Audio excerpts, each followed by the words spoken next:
And the main event tonight unfolding in western Kansas. We've already had several reports of large hail, some as big as 2 inches in diameter. No confirmation of a tornado, even though for about 30 minutes we had that warning southwest of Oakley. The storm at the moment that we're concentrating on is this one that's right over Garden City, and it does have a history of quarter-size hail. This is the storm that Scott Roberts is on. You can see his little marker right there. He's east of Garden City looking back toward the west. Let's bring up his picture and show you what it looks like on this storm in Finney County. Again, a storm that does have a history of quarter-size hail. It's moving northeast, so next in line would be areas to the northeast of town. And for a while we had some dark sky, but we know that this storm is capable of some large hail as it continues to drift on. So as soon as we can go to his picture, we'll come to that here shortly. Again, he's making his way right down Highway 156, not picking out any wall clouds, no low-hanging features that we're aware of, but this is certainly a storm that we will continue to keep a watch on there. Severe thunderstorm warning continues up here to the northeast of Scott City. This one too with a history of producing some larger hail. In fact, just about 8 miles to the northeast of Scott City, here's a quarter-size hail report as of 6:11. So that's some pretty fresh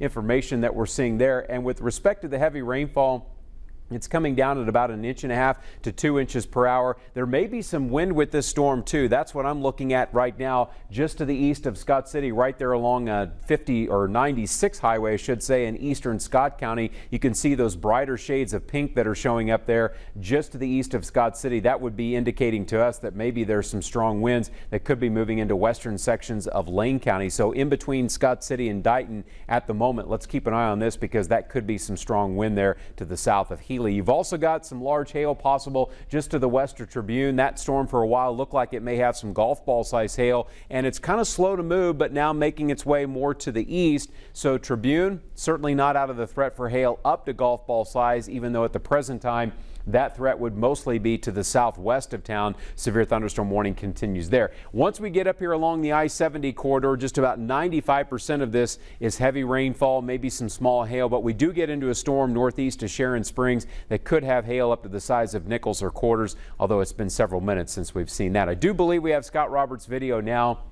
If we get a chance to take a look at that, again, he's making his way back toward the Garden City area where some heavy rainfall has been reported. So we'll try to come back to that here in just a second. This is a closer view of that storm northeast to Sharon Springs. Again, most of this is heavy rainfall and some hail, but severe thunderstorm warning continues there. Let's show you a big picture. There's some severe weather happening in northeast Kansas. There's really not too much happening in central or south central Kansas, and what we think will take place through the rest of the night, this active weather will basically organize and start to make a move towards central Kansas, but in doing so, it's also going to be weakening a bit as it moves along. So most of our severe weather tonight is going to be where it is right now, and that it continues to be in western Kansas. Severe thunderstorm watch is out for western Kansas from Dodge City up to Waukene West. That goes until 11 o'clock tonight. So here's Future Track so you can see what we're looking at in the storm center. Where we have the active weather now, that stuff is going to keep pushing to the east. We could have severe weather up until about 10 o'clock tonight. After that, the storms will weaken as they move towards central Kansas, and then early tomorrow morning, leftover clouds, a few widely scattered showers will be ongoing at the start of the day.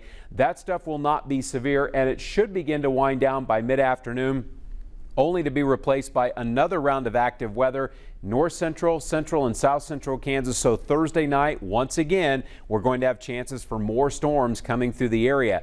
Eventually, by the time Friday morning rolls around, a cold front will push through the area.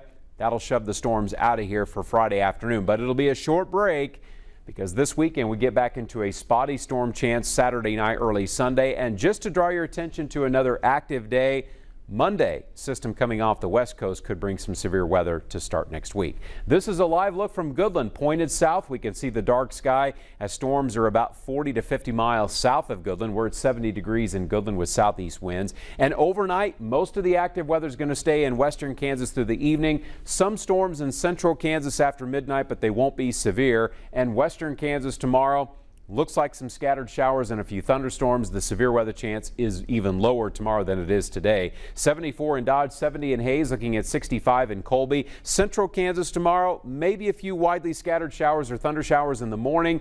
The chance for storms will come back late into the afternoon with highs mostly in the 70s, and Wichita should see 73 tomorrow, 75 for El Dorado, Mostly cloudy. We'll have to watch for a couple of thunderstorms both late morning and then again tomorrow night.